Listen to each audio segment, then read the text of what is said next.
ఒక ఆడబిడ్డగా పాల్గొనే అవకాశం నాకు కల్పించిన సోదరిమణి షర్మిల గారికి హృదయపూర్వక నమస్కారాలు తెలియజేస్తూ ఉన్నాను. నేను ఈరోజు ఒకటి వస్తుందని అనుకోలేదు.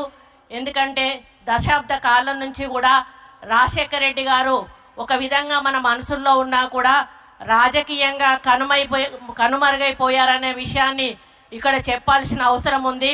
మరి ఆయన ఒక నాయకుడిగా పేరు తెచ్చుకున్నా కూడా కొన్ని రాజకీయ మార్పుల వలన ఆయన పేరు మరుగున పడిపోయిన విషయం మనందరికీ కూడా తెలుసు.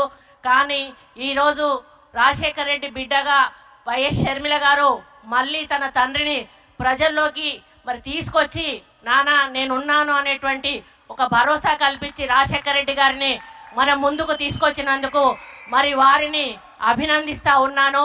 మరి నాకు చాలా గర్వంగా ఉంది. ఈరోజు వస్తుందని నేను అనుకోలేదు. ఎందుకంటే ఇప్పుడే రామచంద్రరావు అన్న చెప్పినట్టుగా నా భర్తకు ప్రాణదానం కల్పించిన రాజశేఖర రెడ్డి గారి కోసం ఆ రోజు నేను మంత్రి పదవిని వదిలిపెట్టుకున్న విషయం మీ అందరికీ కూడా తెలుసు. చాలామంది తర్వాత నన్ను అడిగారు, నీ ఒక్కరోజు కూడా బాధపడలేదని మంత్రి పదవి వదులుకున్నందుకు. అంటే నేను ఒకటే మాట చెప్పాను, అటువంటి నాయకుడి కోసం ఒక మంత్రి పదవి అనేది తృణప్రాయంగా వదిలేయడం మామూలు విషయం, అది పెద్ద గొప్ప విషయం కాదు అని చెప్పి నేను ఏ రోజు కూడా బాధపడలేదు.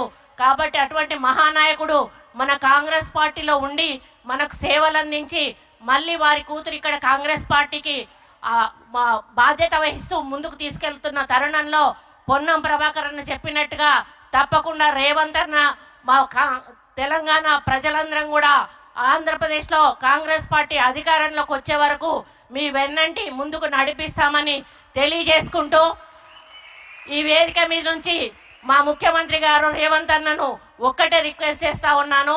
అన్న ఒక సమైక్యాంధ్రలో ఒక మంచి ముఖ్యమంత్రిగా పేరు తెచ్చుకున్న రాజశేఖర రెడ్డి గారికి ఆయన స్మృతివనం అంటూ ఇక్కడ ఆంధ్రప్రదేశ్లో లేదు, అక్కడ తెలంగాణలో లేదు. కాబట్టి మీరు మీ నాయకత్వంలో ఆయనకు హైదరాబాద్లో తప్పకుండా ఒక స్మృతివనం ఏర్పాటు చేసి ఆ నాయకుడిని చరిత్రలో నిలపాలని ఈ వేదిక మీద నుంచి రిక్వెస్ట్ చేస్తూ మీ అందరికీ ధన్యవాదాలు అర్పించుకుంటూ సెలవు తీసుకుంటూ